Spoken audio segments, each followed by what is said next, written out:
नमस्कार मित्रांनो, मी प्राध्यापक डॉक्टर ओंकार बाळकृष्ण खिस्ते, श्री संत गजानन महाविद्यालय खर्डा या ठिकाणी अर्थशास्त्र विषयाच्या अध्यापनाचं कार्य करतो. मित्रांनो, मागील लेक्चरमध्ये आपण बँकेची प्राथमिक कार्ये पाहत होतो. या प्राथमिक कार्यांपैकी पहिले कार्य म्हणजे ठेवी स्वीकारणे. याबद्दल आपण मागील लेक्चरमध्ये माहिती पाहिली होती. आजच्या लेक्चरमध्ये प्राथमिक कार्यातीलच दुसरे कार्य म्हणजेच कर्ज देणे याबद्दल आपण माहिती पाहणार आहोत. मित्रांनो, कर्ज देणे हे बँकेचे अतिशय महत्त्वपूर्ण कार्य असताना आपल्याला दिसून येते. हे कार्य या अर्थाने महत्त्वपूर्ण आहे की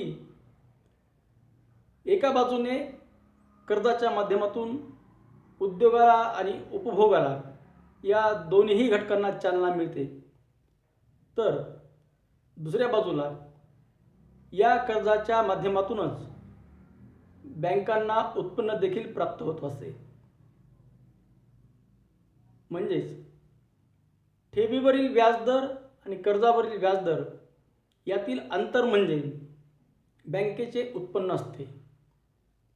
म्हणून या अर्थाने कर्ज देणे हे बँकेचे अतिशय महत्त्वपूर्ण प्राथमिक कार्य असताना दिसून येते. ज्याप्रमाणे ठेवींचे वेगवेगळे प्रकार पडतात, त्याचप्रमाणे कर्जाचे देखील वेगवेगळे प्रकार पडतात. याचे आधारही भिन्न भिन्न असताना दिसून येतात. उदाहरणार्थ, उद्देशानुसार कर्ज. उद्देशानुसार कर्ज म्हणजे ग्राहकांना उपभोगासाठी कर्ज हवे की उत्पादनासाठी कर्ज हवे, यालाच उत्पादक कर्ज आणि अनुत्पादक कर्ज असे देखील संबोधण्यात येते. याबरोबरच कालावधीवर आधारित देखील कर्जाचे वेगवेगळे प्रकार पडताना दिसून येतात. उदाहरणार्थ, अल्पकालीन कर्ज, मध्यमकालीन कर्ज आणि दीर्घकालीन कर्ज. ज्या प्रकारे ठेवीवरील व्याजदरामध्ये भिन्नता दिसून येते, त्याचप्रमाणे कर्जावरील व्याजदरात देखील भिन्नता असताना दिसून येते. हे पाहण्याआधी आपण अल्पकालीन कर्ज म्हणजे काय, मध्यमकालीन कर्ज म्हणजे काय आणि दीर्घकालीन कर्ज म्हणजे काय या संदर्भात विचार करू. मित्रांनो, कालावधीच्या आधारावर ज्यावेळेस कर्जाचे वेगवेगळे प्रकार पाडले जातात, त्यामध्ये सर्वात पहिला कर्जाचा प्रकार म्हणजे अल्पकालीन कर्ज होय. अल्पकालीन कर्ज हे असे कर्ज असते की जे कर्ज 1 वर्ष किंवा त्यापेक्षा कमी कालावधीसाठी देण्यात येते. या कर्जाला अल्पकालीन कर्ज असे म्हणतात. तर दीर्घकालीन कर्ज आणि मध्यमकालीन कर्ज या देखील कर्ज प्रकाराची कालमर्यादाही भिन्न किंवा वेगळी असताना दिसून येते. मध्यमकालीन कर्ज हे सर्वसामान्यपणे 1 वर्ष ते 5 वर्ष या कालावधीसाठी देण्यात आलेले कर्ज मध्यमकालीन कर्ज म्हणून ओळखण्यात येते. तर मध्यमकालीन कर्जाच्या नंतर दीर्घकालीन कर्जाचा प्रकार हा देखील कालावधीच्या आधारावरच निर्माण केलेला दिसून येतो. दीर्घकालीन कर्जाचा कालावधी हा सर्वसामान्यपणे 5 वर्ष ते 15 वर्ष या प्रकारे निर्माण केलेला दिसून येतो. अल्पकालीन, मध्यमकालीन आणि दीर्घकालीन असे कर्जाचे तीन प्रकार आपणास पाहावयास मिळतात. अर्थात या कालावधीनुसार कर्जाचे प्रकार भिन्न भिन्न असताना दिसतात.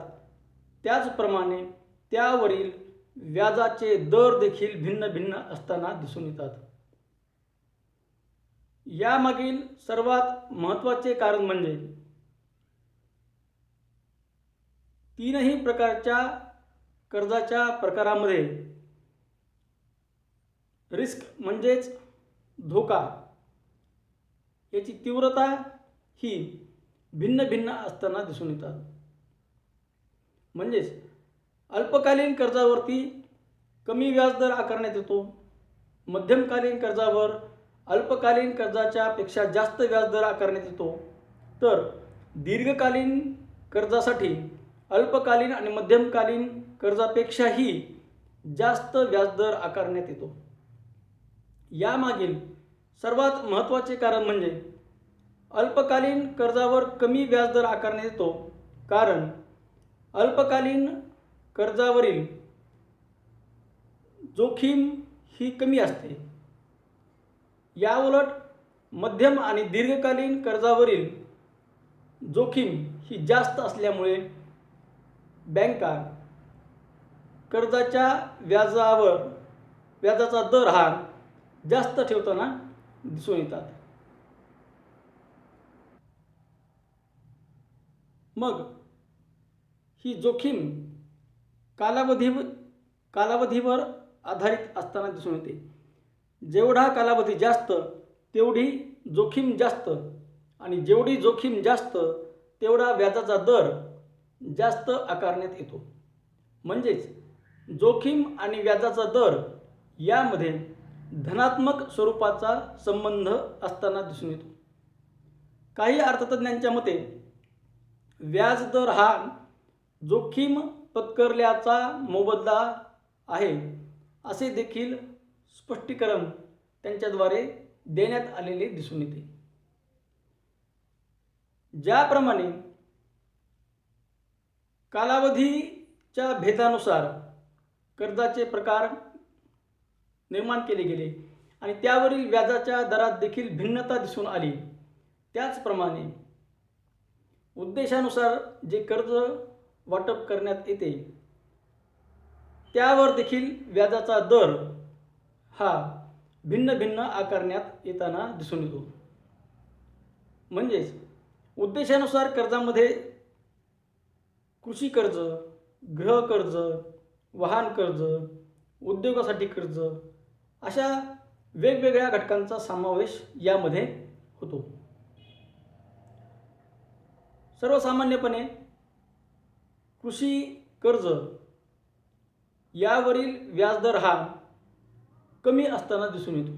तर उद्योग आणि चैनीच्या वस्तूसाठी जे कर्ज वितरण करण्यात येते त्यावरील व्याजाचा दर हा कृषी कर्जापेक्षा अधिक असताना दिसून येतो. म्हणजेच या कर्जाच्या प्रकारामध्ये लोककल्याणाचा किंवा जनकल्याणाचा देखील विचार होत असताना दिसून येतो. म्हणून या ठिकाणी उद्देशानुसार जे कर्ज वितरण करण्यात येते त्यात देखील व्याजदर भिन्नता असताना दिसून येते. मित्रांनो, शेवटी एक गोष्ट लक्षात येते ती म्हणजे कर्ज वितरण करणे हे बँकेचे प्राथमिक कार्य आहे आणि तसेच ते बँकेच्या उत्पन्नाचे महत्त्वाचे साधन देखील असताना दिसून येते. धन्यवाद मित्रांनो.